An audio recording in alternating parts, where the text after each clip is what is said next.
फिरदौस ना जाने अपने खिलौने कहाँ गुमा देती है।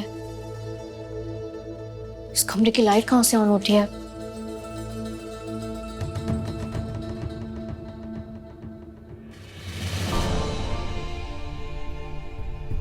कबीर की अम्मी?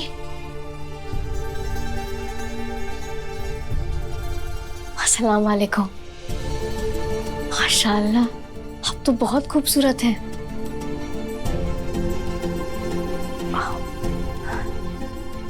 और आपका बेटा कबीर भी बहुत ही अच्छा इंसान है। आपने सच में उसे बहुत अच्छी तरबियत दी है।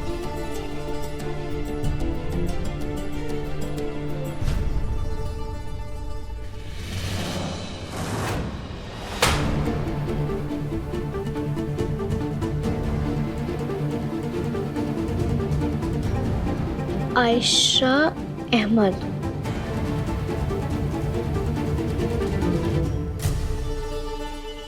आज हमारे घर पे मेहमान आए हुए थे। कबीर मदरसे में है और हमें उसकी याद आ रही है।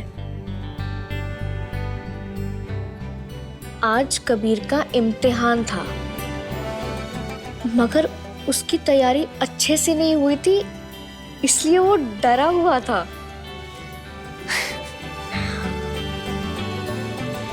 ये तो आंटी की पर्सनल डायरी लग रही है।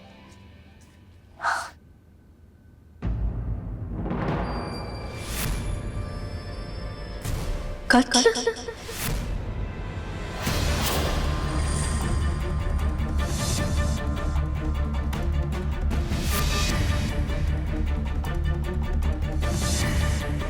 हमारा कत्ल हमारे अंदर मौजूद बुराई ही करती है।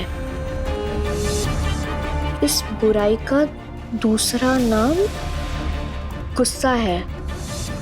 शहबाज साहब ने गुस्से में आकर एक आदमी को बहुत बुरी तरह पीट दिया। उस आदमी का गुनाह ये था कि वो 12 साल के कबीर को मदरसे ना जाने के लिए उकसा रहा था। उसके अब्बू के बारे में भड़का रहा था।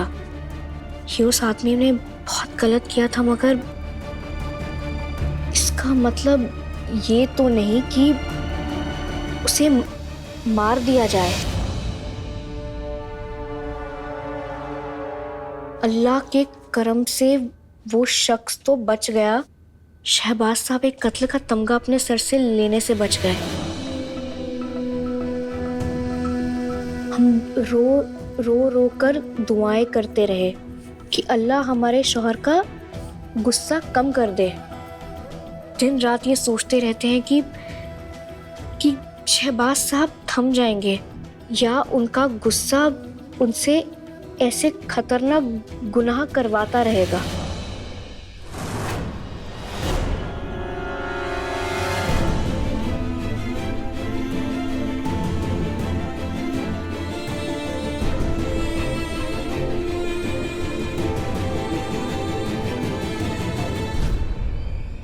मिल गई।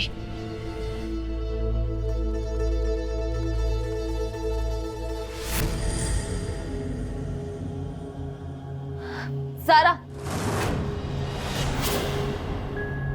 क्या हुआ रुखसार? तुम यहाँ क्या कर रही हो? ये अम्मी का रूम है, हमारी अम्मी का रूम। रुखसार, तुम तो जानती हो कि फिरदौस अपने खिलौने इधर उधर घुमा देती है। हम बस ये गुड़िया ढूंढते ढूंढते आए थे, मिल गई।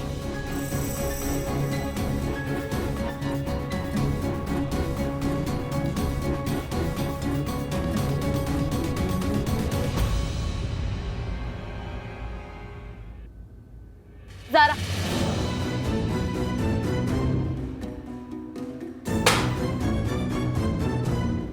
एक बात कान खोलकर सुन लो और उन बच्चों को भी समझा देना, इस कमरे में हमें कोई दिखना नहीं चाहिए।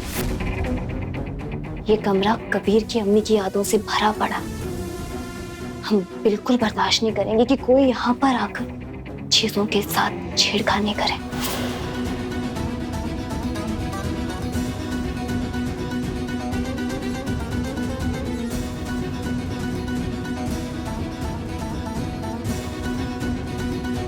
ऐसा क्या है इस कमरे में जो रुखसार हमें यहाँ देखकर इतना घबरा गई? चले अब्बू? चलो। हमें भी दादा जान के लिए वोट मांगने आना है। ये देखिए, हमने तो कैप भी पहनी है। अरे अम्मा, तुम तो हमारे स्टार कैंपेनर रहोगे। चलो। थैंक यू दादू। बच्चों बच्चों चलो, दूध तैयार है, जाके पी लो। अरे ज़रा सुनो, हम तुम्हें बताना भूल ही गए। प्रिंसिपल साहब से हमारी बात हो चुकी है। बच्चों का टेस्ट परसों है। ध्यान से पढ़ना है इन तीनों को। अब ये पढ़ाई का टेंशन आज ही खत्म कर लीजिए। कल हमारा बर्थडे है और हम किसी के भी हाथ में किताब नहीं चाहते। वाह अमन, कल तुम्हारा भी बर्थडे है। हमारा मतलब है कि कल जैद का भी बर्थडे है।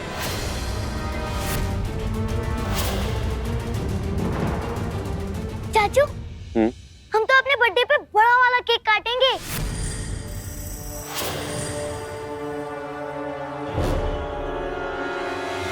और डांस भी खूब करेंगे। आपको पता है, हमने तो टीवी पे भी देखा था हम बात कि सबके बर्थडे पे जोकर आता है।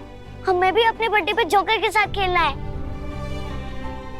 हाँ बिल्कुल, हमने कुछ ऑनलाइन ना चीजें ऑर्डर किया और अगर कुछ जरूरत पड़ेगी तो हम तुरंत भाई से मांग लेंगे। और कल तो अमान का भी बर्थडे है तो एक और केक ऑर्डर करवा लेंगे, है ना जैद?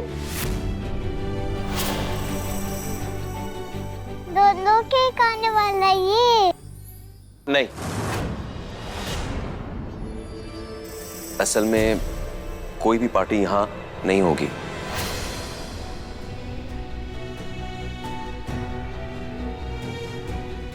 पिछले साल जब अमान का बर्थडे था ना, तो हमने जश्न मिलाद मनाया। और इस बार माशाल्लाह दोनों शहजादों का जन्मदिन, तो जाहिर सी बात है इस बार और ज्यादा जिक्र खुदा होगा। ज़रा हमारे घर में जश्न इस तरह नहीं मनाया जाता। हमारे यहाँ जश्न मिलाद होता है। जश्न मिलाद जिक्र खुदा, ये क्या होता है? बेटा जिक्र हम नहीं बताएंगे, तुम बताओ। जिक्र खुदा करके जश्न मिलाद यानी खुदा और उसके महबूब के बीच में नाते वगैरह गाकर उसका बर्थडे मनाया जाता है। हर साल हमारे बर्थडे में बहुत सारे गरीब आते हैं और हम उन्हें कपड़े वगैरह बांटते हैं। बहुत खूब बेटा, बहुत खूब। इसके बाद पार्टी भी होती होगी ना चाचू? नहीं जान, क्योंकि खुदा और उसके रसूल की तारीफ एक सच्चे मोमिन के लिए ही पार्टी होती है। तो एक काम करते, अमान से पूछते। अमान, जश्न मिलाद के बाद तुम्हें पार्टी की कोई जरूरत है? नहीं।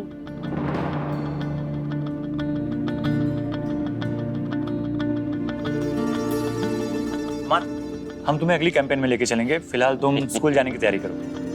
पढ़ाई करो, चलो जाओ, तुम्हारा दूध रेडी, जल्दी जाके दूध पी लो। अल्लाह हाफिज, अच्छे से पढ़ना। चलो निकलते, खुदा हाफिज। जश्न मिलाद तो एक बहुत ही अच्छी चीज है, मगर क्या हम उसके बाद अमान और जैद के लिए एक छोटी सी पार्टी नहीं रख सकते? हमारे घर में पार्टी नहीं की जाती ज़रा। पार्टी जो है ना, वक्त बर्बाद करना होता है और इसकी इजाजत ना हमारी तहजीब देती है ना हमारा मजहब। ठीक है ना? लेकिन कबीर, तहजीब और मजहब का तो इसमें कोई दखल ही नहीं है। हमारा मतलब ये कि हम किसी को तकलीफ थोड़े ना पहुंचा रहे हैं। हम तो बस एक छोटी सी पार्टी चाहते हैं जिससे बच्चे खुश हो जाएंगे। तो इसमें मजहब और तहजीब को लाना ये सही नहीं है। और कबीर, जो बच्चे अपने आसपास देखते हैं ना, वैसा ही ट्रीटमेंट चाहते हैं। और अगर उन्हें ऐसा ना मिले तो बच्चे मायूस हो जाएंगे। दूसरों के रस्म और रिवाज को अपनाने से क्या होता है ज़रा? हमारी तहजीब का क्या होता है? मायूस होती। तुम्हारा नजरिया है, हम मानते तुम्हारे लिए सही होगा, लेकिन हमारे लिए सही नहीं। बच्चों को हमारे रस्म और रिवाज के हिसाब से चलना होगा ज़रा।